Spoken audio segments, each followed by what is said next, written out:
कई बार ये होता है जैसे लड़की शादी के बाद वो दहेज उतना नहीं ला पाई और उसको फिर कहीं ना कहीं ससुराल वाले फिर बहुत ज्यादा यातनाएं देने लगते हैं, फिजिकल टॉर्चर उसके साथ करते हैं और वो जो है उसको मार रहे हैं, पीट रहे हैं, उसको टॉन्ट्स मार रहे हैं, उसका जीना ही मुश्किल होता जा रहा है।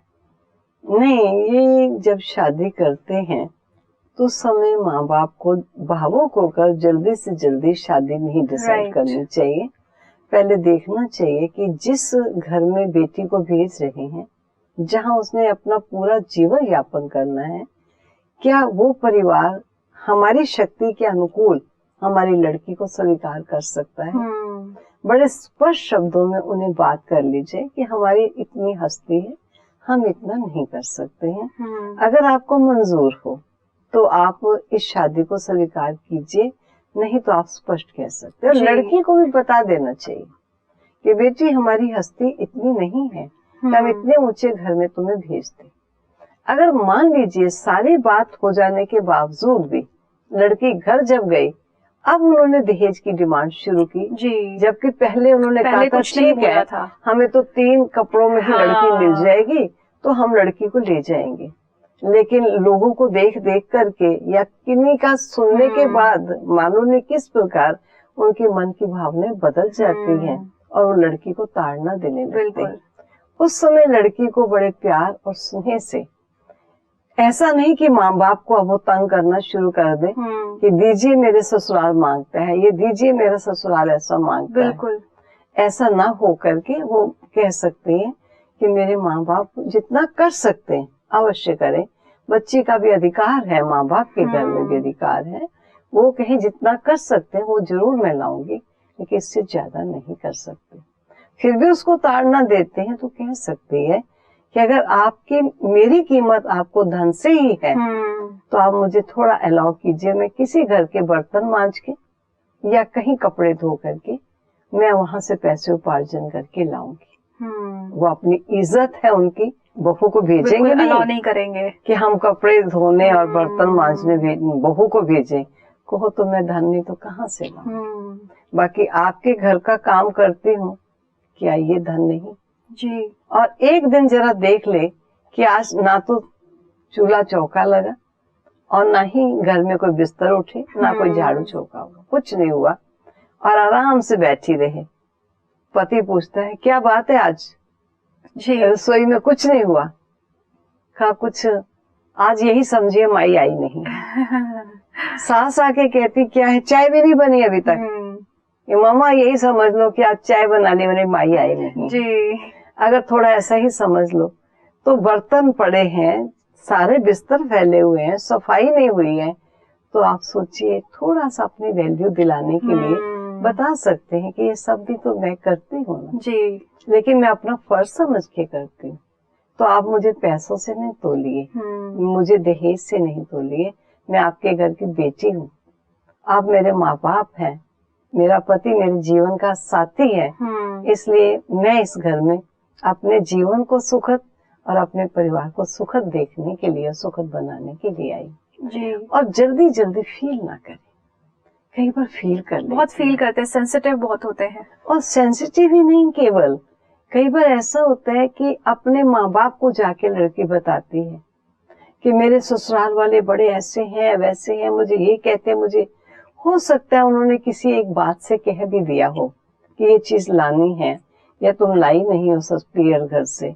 तो माँ बाप को बेटी की बात सुनने से पहले थोड़ा देखना चाहिए कि हमारी बेटी जल्दी से किसी बात को फील करने वाली है जी, या छोटी सी बात को बढ़ाने वाली है, या किसी जगह पर वो जस्ट एडजस्ट होने में उसको टाइम लगता है।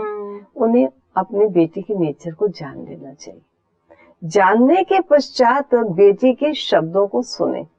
कई बार वो शब्दों को सुन लेते हैं, बेटी के स्वभाव को, बेटी के उस प्रकार के व्यवहार को भूल जाते हैं और बेटी के बोल से प्रभावित होकर बेटी को कह देते हैं ठीक है, जरूरत ही क्या पड़ी है तुझे जाने की, यही ठहर, तेरे लिए 2 रोटी हमारे घर कम नहीं हुई है, तुझे वहाँ जाने की जरूरत नहीं, हमने नौकरानी नहीं दी है जी। बेटी को बहुत ध्यान रखना चाहिए, मुझे भी जिस घर में आई हूँ बसना है, माँ बाप को भी ध्यान रखना चाहिए, जहाँ बेटी को भेजा उसे बसना है। और अगर बेटी ने कुछ कहा है तो उसके बोल से पहले, बोल सुनते सुनते बेटी के संस्कारों को जान लेना चाहिए जी। और बेटी के बोल से प्रभावित ना होकर बेटी को श्रेष्ठ शिक्षा या सावधानी देकर बड़े प्यार से उसे उसके घर भेजना चाहिए।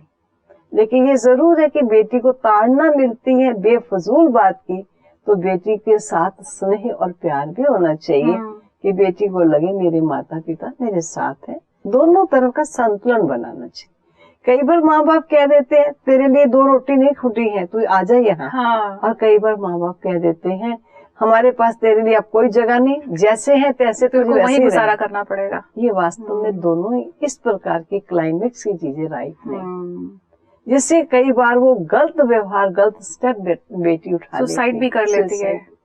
इसलिए माँ बाप को थोड़ा बैलेंस बनाना चाहिए और साथ साथ ये भी कहना चाहिए आप ऐसे चलो, आप योग्य हो और परिवार का नाम रोशन करोगी, हमारा भी नाम रोशन होगा। अगर कोई ऐसी बात है जिससे तुम नहीं चल सको तो हम तेरे साथ हैं। अपने स्वभाव को कैसे मोल्ड करें, श्रेष्ठ करने और मोल्ड करना सीखे, अपनी ऑपोजिट परिस्थितियों में भी उस परिस्थिति का सामना करते अपनी स्थिति को बिगड़ने ना दे। ये कुछ ऐसी स्पिरिचुअलिटी की बातें हैं, अगर बच्चे को पहले से आ जाती हैं तो मैं समझती हूँ वो बहुत अच्छा एडजस्ट हो सकता। आज लोग यही कहने लग गए हैं ठीक है जी बुढ़ापे में काम आएगी ये चीजें, अभी तो जवानी है खाने पीने की। यही कहते हैं कि आध्यात्मिकता की अभी क्या जरूरत है। हाँ, ये बच्चों के घूमने फिरने की एज है, खाने पीने की एज है। लेकिन देखिए कहीं बच्चा घूमने फिरने की जगह पर छोटी छोटी बात को फील ना कर ले, कहीं बच्चा कोई गलत स्टेप ना उठा ले। जिस बच्चे को एडजस्ट करने के लिए आपने लाखों रुपया खर्च कर दिया, वो बच्चा लाखों को मिट्टी में ना मिला दे। बिल्कुल। इसके लिए भी कन्या को भी ध्यान रखना चाहिए कि ऐसा नहीं कि वो कोई पशु है कि किसी के यहाँ बांध दे और जैसा ही वो करेंगे वैसा करेगी। नहीं, उसे अपना अस्तित्व भी ध्यान रखना चाहिए और जो सत्यता है वो बतानी जरूर चाहिए, लेकिन मौका देकर, दूसरे की मनोस्थिति को देखकर। इसलिए हमेशा देखिए किसान भी बीज बोता है तो देखता है ना ये धरती इस बीज को स्वीकार करेगी, ये सीजन इस बीज को स्वीकार करेगा। तो ठीक इसी प्रकार आपने बात किसी को अच्छी कहने जा रहे हो लेकिन कंफ्लिक्ट में है इस समय, तो थोड़ी देर के लिए धैर्यता सहन करना, कोई बात। और जब मौका देखिए अभी उनकी मनोस्थिति ठीक है, शांत है, तो आप अपनी बात को बड़े प्यार और स्नेह से कह दीजिए। लेकिन फिर भी ख्याल रखिए कि अगर मैं बात कहने जा रही हूँ, अगर वो स्वीकार नहीं करने योग्य होंगे तो मैं उसको कैंसिल नहीं कर दूंगी, पोस्टपोन कर दूंगी, कह दूंगी चलो ठीक है फिर कभी बात करेंगे। तो मैं देखती हूँ कई बार छोटी छोटी बातों की सावधानी ना रखने के कारण बात बहुत बड़े बड़े रूप ले लेती। बिल्कुल। बाकी ये तो जरूर है, हर एक का स्वभाव है।